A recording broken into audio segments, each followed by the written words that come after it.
Hey, see over there? Look at the orcas over there.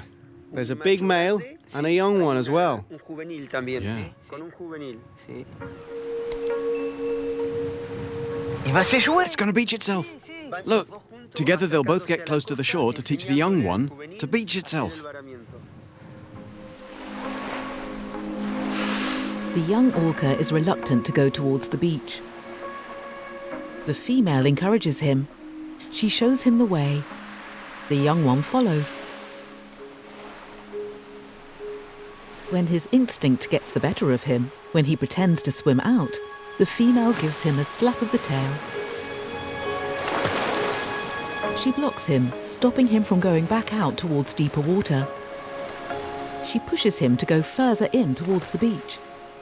And she forces him to stay beached a while to overcome his instinctive fear.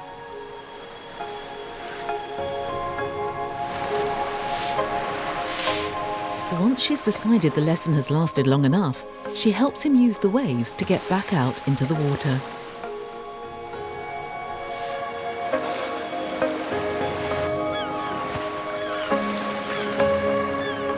In the beginning, there were only 2 orcas who could do that. And that could have been the end of the story. But apparently, some females saw this, copied the 2 male orcas, and as good matriarchs, they passed on their own experience to the young. It takes years of practice for the hunters to finally manage to catch their prey.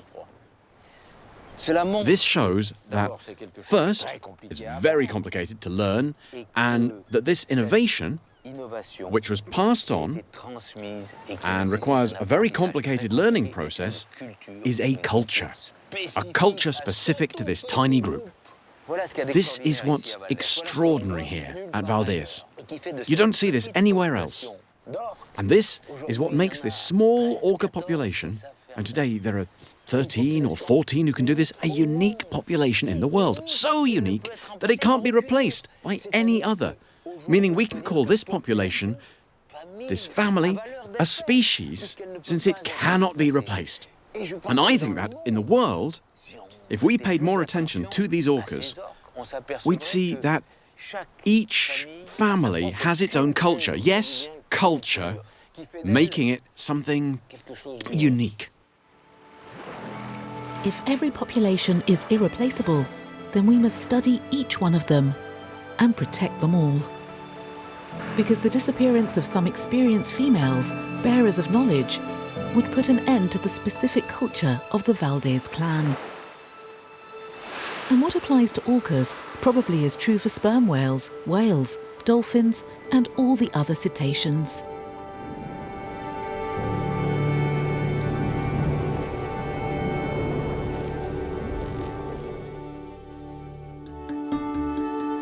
The Bahama archipelago in the Caribbean Sea, a chain of 700 islands, including the tiny Bimini Islands, the closest to Florida.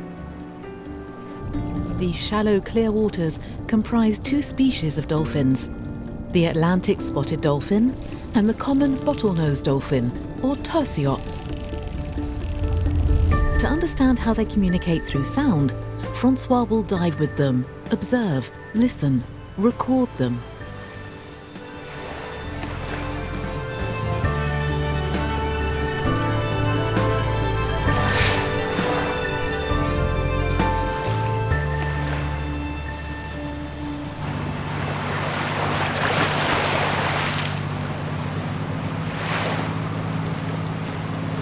As he did with the sperm whales, he takes a hydrophone with him.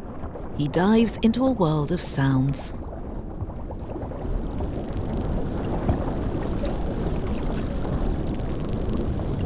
The first to approach him are 2 spotted dolphins who are swimming together.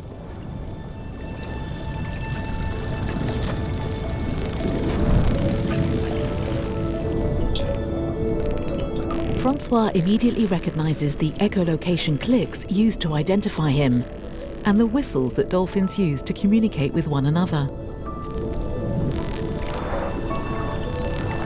Sounds mingle, buzzes, clicks, whistles, twittering, and probably other sounds which we can't make out because they use ranges of frequencies that are inaudible to us.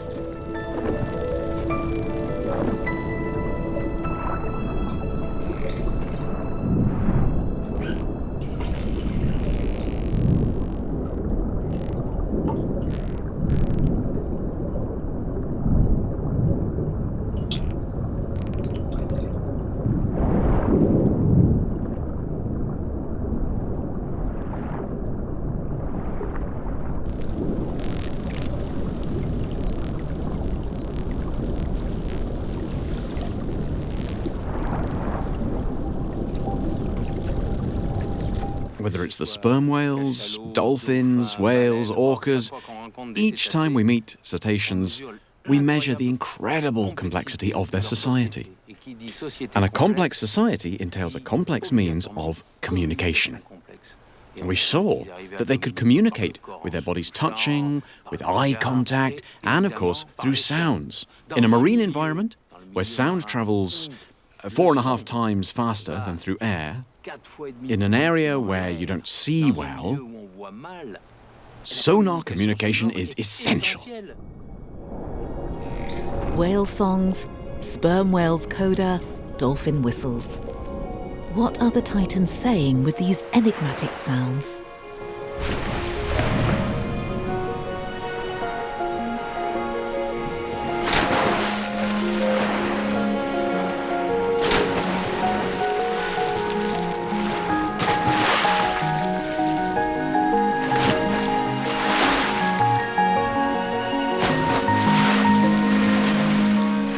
Cetaceans use the whole surface of their bodies, along with the surface of the sea, to make sound signals that they send to others, their peers, friends, partners, or rivals.